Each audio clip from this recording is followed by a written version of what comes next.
जो ईरान है उसने बॉम्बिंग की है इसराइल पर, और इसराइल का भी यही आ रहा है बयान कि वो अभी रिटेलिएट करेगा और ईरान पे अटैक करेगा। अब देखिए ये चीज़ अगर ऐसी हुई, क्योंकि देखिए न्यूज़ तो बुरी है और हमें ये भी पता है कि मार्केट को नीचे गिरना है, एक हमने अंदाज़ा लगाया है, तो उसके हिसाब से चीज़ें ठीक चल रही हैं। अब देखिए अगर इसराइल और ईरान ईरान पे बीच में वॉर होती है, तो यही होगा कि इसराइल जो है वो बॉम्बिंग करेगा। अब ये नहीं पता कहाँ पे करेगा, कुछ भी कर सकता है। तो यहाँ पे ईरान को लगेगा कि मेरे ऊपर बॉम्बिंग करती है, तो ये लोग रिटेलिएट करेंगे। और ईरान ने ये भी कहा है कि ये तो मतलब एक तरीके से ट्रेलर है, अगर आपने कुछ किया तो आपको अच्छी फ़िल्म दिखा देंगे, कुछ ऐसा ही डायलॉग है। तो समझ लीजिए कि चीज़ें थोड़ी-सी गंभीर है, लेकिन वही बात होती है कि मार्केट इससे पूरा वो नहीं हो जाएगा, जो मैं अंदाज़ा लगा रहा हूँ कि मार्केट पूरा डूब नहीं जाएगा। बीच ना बीच में आके किसी को शांत करना पड़ेगा मैटर को। अमेरिका नहीं कूदेगा, चाइना नहीं कूदेगा, बड़े देश शायद नहीं कूदेंगे। एंड क्योंकि देखिए सबका इकोनॉमी का चक्कर है, और अमेरिका की बात की जाए तो देखिए अमेरिका में इलेक्शंस आ रहे हैं। तो जो बाइडेन तो नहीं उतरेगा, वॉर में नहीं उतरेगा, तो बहुत बड़ा टिप मत समझिएगा, मैं जो अंदाज़ा लगा रहा हूँ, बहुत बड़ा टिप नहीं समझ सकते हैं। बस वो चीज़ जो हमने बात की थी कि मार्केट में अपना, जैसे ये हमें सपोर्ट दिख रहा है और दूसरा सपोर्ट हमें ये दिख रहा है। देखिए दूसरा सपोर्ट तो यहीं पर दिख रहा है, इस लो के नीचे बहुत ज़्यादा लिक्विडिटी है, इन दोनों लोज़ के नीचे। तो यहाँ तक आने के चांसेस हैं मार्केट के, और हो सकता है कि बहुत जल्दी आए, हो सकता है कि पूरा इलेक्शन से पहले पूरा रोते-रोते आए। दोनों चांसेस हैं। एंड डिप की बात करें, देखिए डिप के मेरे को चांसेस बहुत कम लग रहे हैं। लोगों को लगता है कि वर्ल्ड वॉर हो जाएगी, ये हो जाएगा, वो हो जाएगा, असल में होता नहीं है। ये मैंने भी पिछली बार भी मुझे लग रहा था कि जो इज़राइल पे हमला हुआ था, वो उससे वर्ल्ड वॉर वगैरह इग्नाइट हो जाएगा, लेकिन होता नहीं है। और वही चीज़ होगा, जैसे मैं आपको रिसेंट अक्टूबर की बात बता देता हूँ, और 2003 मैं दिखाता हूँ आपको डेट वाइज़ हुआ क्या था चार्ट में, इसके लिए रेडी रहिएगा। जैसे ये मेरा अक्टूबर का चार्ट है, और देखिए ये करीबन-करीबन 7 अक्टूबर को हुआ था हमला हमास का इज़राइल पर। अब उस दिन देखिए हुआ क्या था, ये थी आपकी 3 तारीख, ठीक है? 3 तारीख थी, बीच में आपका संडे सैटरडे पड़ गया था, तो यहाँ पर मार्केट आपका खुला कब है? सॉरी ये नहीं था, 1 मिनट, ये रहा, हाँ ठीक है, ये 6 तारीख था। तो वॉर जो हुआ था वो 7 तारीख को हुआ था, और जो अगले दिन मार्केट गैप डाउन खुला है, वो खुला है 9 तारीख को, मतलब वही संडे का टाइम होता है। मोस्टली आप ये नोटिस करेंगे कि जो सैटरडे का टाइम होता है, और सैटरडे का टाइम मतलब क्या होता है कि सैटरडे का टाइम होता है या फिर फ्राइडे का टाइम होता है, जो सैटरडे संडे की जो हॉलिडे होती हैं, उसी के बीच में प्लान हो जाता है कि उसी के बीच में वॉर होगा। ये चीज़ मैंने बहुत बार देखी है कि ये चीज़ होता है। सैटरडे और संडे जब 2 दिन का लीप हो जाता है ना, उसी समय कुछ ना कुछ दुर्घटना होती है। अब ये पता नहीं है क्यों होती है। और देखिए दूसरी बात मैं आपको बताऊँ कि कहा क्या जा रहा है कि मतलब ये बात तो मतलब काफ़ी एक्यूरेसी के साथ कही जा रही है कि जो हमला किया था हमास ने, उससे पहले बहुत सारी शॉर्टिंग की पोज़ीशन लेके बैठे हुई थी हमास। हमास शॉर्टिंग की पोज़ीशन ऑलरेडी लेके बैठी हुई थी, और बहुत सारे संगठन जो हैं, वो भी लेके बैठे हुए थे। तो मार्केट गैप डाउन बोला, उनकी कमाई भी हो गई उसमें। अब देखिए ये भी जो हो रहा है इसमें भी 110%। देखिए एक चीज़ तो मैं आपको बता देता हूँ, मैं बहुत न्यूज़ से अपडेटेड था नहीं। अभी-अभी एकदम सामने मुँह पे खबर आती है तो समझ में आता है क्या कोई न्यूज़ है। अब देखिए ये जो न्यूज़ है ये काफ़ी दिन से सर्वे हो रही थी। हुआ क्या था, पूरी कहानी मैं बता देता हूँ। देखिए ये सारी चीज़ें ज़रूरी हैं, ताकि फ्यूचर में भी आप लोग थोड़ा प्लानिंग कर पाएँ कि न्यूज़ बेस में कैसे हम थोड़ा-सा इसको समझ सकते हैं। न्यूज़ से कैसे मैनिपुलेट नहीं हो। जैसे यहाँ पर अगर आप कॉल की पोज़ीशन ले लेंगे तो बहुत दिक्कत होने वाली है, जो भी लोग कॉल लेके गए हुए हैं। कल मार्केट में उनको काफ़ी लॉस होने वाला है, चांसेस बहुत ज़्यादा है। अब देखिए न्यूज़ की मैं बात कर रहा था, तो हुआ क्या, ये सारी चीज़ें देखिए, ये सारी चीज़ें नज़र रखनी पड़ती हैं आपको, क्योंकि हमेशा आप एकदम इतनी भारी न्यूज़ को तो आप नेग्लेक्ट नहीं कर सकते हैं, ये समझिएगा। हुआ क्या था कि इज़राइल पे बॉम्बिंग हुई थी। इज़राइल ने बॉम्बिंग की थी कहीं पर, शायद ये सीरिया-उरिया में उनका कोई कॉन्सुलेट था, मतलब वो था, क्या होता है, दूतावास था, वहाँ पे हमला हुआ था। तो ईरान ने कहा था कि हम हमला लेंगे, हम बदला लेंगे। लेकिन जो रमज़ान का टाइम था उस समय ईरान यहाँ पे शांत था। अब देखिए अंदाज़ा लगाने का टाइम क्या था कि रमज़ान पे अटैक्स नहीं करते इस्लामिक नेशंस। तो वहाँ पे हुआ क्या, इन्होंने कहा कि हम रिटेलिएट करेंगे। अब देखिए मेरे और आपके बीच में मैं एक वो बताता हूँ कि इस चीज़ को एज़ अ ट्रेडर हम कैसे देख सकते हैं। अब आपको ये पता है कि ईरान ने बोला है कि रिटेलिएट करेंगे, तो एक तरीके से आप यहाँ पे एक्टिव हो जाइए कि मार्केट कुछ ना कुछ डिप आने वाला है, मार्केट गिरने वाला है। तो कॉल की पोज़ीशन यहाँ पर बीच में नहीं लेनी है, ठीक? आप थोड़ा दिमाग लगाइए यहाँ पर, क्या रमज़ान में अटैक कर सकता है? तो आपको अंदाज़ा होगा नहीं करेगा। रमज़ान खत्म होने के बाद ईरान अटैक कर सकता है। तो जैसे ही रमजान खत्म हो चुका है, आपको थोड़ा वो हो जाना चाहिए, शांत हो जाना चाहिए। फ्यूचर प्रोसेस के लिए बता रहा हूँ। उसके बाद देखिए कि यहाँ पर क्या होने वाला है। और सैटरडे संडे का टाइम बहुत इंपॉर्टेंट होता है, इसी के बीच में ही कुछ ना कुछ होता है। क्योंकि देखिए पूरे हफ्ते ये लोग शॉर्टिंग की पोजीशन लेते हैं, फिर सैटरडे संडे का जो टाइम होता है उसमें पब्लिक इन्वॉल्वमेंट होता ही नहीं है, आराम से ये लोग बाइंग करते हैं, फिर अगले दिन गैप डाउन हो जाता है, पैसा कमा लेते हैं, फिर एग्जिट कर देते हैं। अब देखिए यहाँ के केस में देखिए क्या हुआ था। ये आपका है 6 तारीख और ये मार्केट खुला है आपका 9 तारीख का, मतलब 6, 7, 8 आपका संडे पड़ गया बीच में। मार्केट खुला, गैप डाउन, लोगों ने यहाँ पर बेचना स्टार्ट किया। अब देखिए आप लोग में से जितने भी लोग हैं, एक काम आप लोग ये करिएगा कि शायद संडे को एक क्लास हुई होगी, 9, 8 तारीख को अगर कोई आपको मिल जाए, उसमें मिल जाएगा लाइव सेक्शन में, क्लास हुई होगी। मैंने आप लोग को एकदम सीधे सीधे कहा था कि मार्केट तभी गिरेगा जब ऑपरेटर बेचेगा, क्योंकि यहाँ पे जो गैप डाउन हुआ है ये देख के बहुत सारे लोग मार्केट में शॉर्टिंग साइड चले गए होंगे। बहुत सारे लोग मार्केट में शॉर्टिंग साइड चले जाते हैं कि मतलब वॉर होने वाली है, मार्केट डिप आएगा। और मैं आपको बता दूं कि इससे पहले की बात मैं करूं आपको, करीबन करीबन मैंने ये कहा था कि देखिए मार्केट गिरेगा तो तय है, लेकिन मार्केट तभी गिर पाएगा जब उसको अपने बेचने के लायक बायर्स मिल जाएंगे। यहाँ पे हर आदमी बेच ही तो रहा है, कैसे गिराएंगे मार्केट? ये समझ में आ रहा है आप लोग को? एक बार कंफर्म कर दीजिएगा समझ में आ रहा है। देखिए हुआ क्या है, मैं आपको क्लियर पिक्चर दिखा देता हूँ। समझ में आ रहा है आपको सबको? रविराज आपको समझ में आ रहा है? ऑलराइट, देखिए ये एकदम क्लियर पिक्चर थी कि ऐसे मार्केट गिरता ही नहीं है।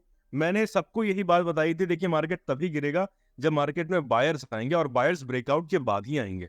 अब देखिए यहाँ पे हुआ क्या, दुनिया भर के लोग यहाँ पर बेच के बैठे हुए हैं, लो ब्रेक किया, थोड़ी बहुत फ्यूलिंग मिल गई यहाँ पर, सेलर्स और ज्यादा आ गए, और जब इतनी फ्यूलिंग मिली तो मार्केट ने अगले दिन देखिए पुश कर दिया। अब कोई भी अंदाजा नहीं लगा रहा था कि ये हो जाएगा, लोगों को लग रहा था कि ये सप्लाई जोन है, ये बचा ले जाएगा। अलग अलग लोगों की थिंकिंग थी कि ये यहाँ से मार्केट रुक जाएगा, लेकिन देखिए असल में हुआ क्या, मार्केट ऊपर गया, ब्रेकआउट किया, बहुत सारे बायर्स आ गए। अब जो भी लोग थे सोचते थे अरे वॉर काम करेगा, लेकिन वॉर नहीं काम किया। मार्केट में बायर्स कन्वर्ट हुए, इन्होंने सेलिंग करना स्टार्ट किया। ध्यान दीजिए, देखिए 2 दिन का जो आपका मार्केट है वो रेंज के अंदर है। रेंज के अंदर क्या होता है? सेलिंग होती है, और क्या होती है? सेलिंग हुई। अब इसके अगले दिन देखिए फिर से मार्केट थोड़ा बहुत रेंज बनाया हुआ है। नेक्स्ट एक और यहाँ पे एक ब्रेकआउट हुआ है, उसके बाद मार्केट ने फॉल किया हुआ है, और देखिए फॉल कितना शानदार हुआ है उसके बाद। ठीक है, और ये सारी चीजें मैं बताऊं आपको, ऑलरेडी हमारी पूरी की पूरी चीजें डिस्टेंट यहाँ पर हमने कैलकुलेट की थी कि असल में होने क्या वाला है। और देखिए प्राइस गया गया कहाँ तक है, ये आपका एक ठीक ठाक डिमांड जोन यहाँ पे दिख रहा है, प्राइस यहीं तक गया है एग्जैक्टली। बीच में सारे जोन आपके टेस्टेड थे। दूसरी बात आपको नहीं भी समझ में आ रहा है तो शायद ये हमारा जो डिमांड जोन है, ये 1, 2, 3, 4, 5, 6, एक बार देखते हैं कि वीकली में दिख रहा है कि नहीं दिख रहा है, तो हमें और अंदाजा हो जाएगा कि यहाँ पे एक वीकली डिमांड जोन था। देखिए वीकली में भी दिख रहा है, यहाँ पे आपका देखिए वीकली डिमांड जोन है। यहाँ पर प्राइस ने सपोर्ट लिया, लिक्विडिटी मिली, और यहाँ से ऊपर गया, और ये ही चीज हमने बहुत पहले हमने वो कर लिया था कि ये होने की संभावना है कि प्राइस यहीं कहीं से रिटर्न होगी, और वही हुआ। देखिए वॉर्स वगैरह आते हैं, कुछ दिन बाद शांत हो जाते हैं, या फिर एक कैटेगरी में लिस्टेड हो जाते हैं। बहुत जो बाकी गवर्नमेंट्स होती हैं वो वॉर को फैलने नहीं देती हैं, हर संभव कोशिश करती है कि ये फैले नहीं। अब देखिए अगर ईरान उतर गया वॉर में तो उसको बहुत नुकसान होने वाला है, उसकी इकोनॉमी को। अब कोई और कंट्री क्यों नहीं उतर रही है वॉर में? देखिए पहली बात क्या होगा कि अगर जैसे इसराइल वगैरह, इसराइल कह रहा हूँ मैं, सऊदी अरेबिया हो गई, जो मतलब ऑयल ऑयल रिच कंट्रीज हैं, जहाँ पे ऑयल बहुत ज्यादा पैदावार होती है, वो लोग अगर वॉर में उतर जाएंगे तो समझ लीजिए कि महंगाई जो है ना चरम सीमा पे पहुंच जाएगी। जो आपके पेट्रोलियम होता है, जो ऑयल होता है, उसका रेट बहुत ज्यादा बढ़ जाएगा, वो पूरा विश्व को संकट में ले जाएगा, हर इकोनॉमी परेशान हो जाएगी। तो इसके कारण हर जगह के सेफ्टी मेजर्स लिए जाते हैं, हर आदमी शांत रहना चाहता है, कोई भी वॉर में उतरना नहीं चाहता है। अब जब यूक्रेन और इसके रशिया के बीच में वॉर हुआ, क्या हुआ? दोनों के बीच में ही वॉर हुआ। उस समय भी लोग सोच रहे थे कि ये फैल जाएगा, वर्ल्ड वॉर हो जाएगा, यूरोपियन यूनियन उतर जाएगा, अमेरिका उतर जाएगा, कोई नहीं उतरा।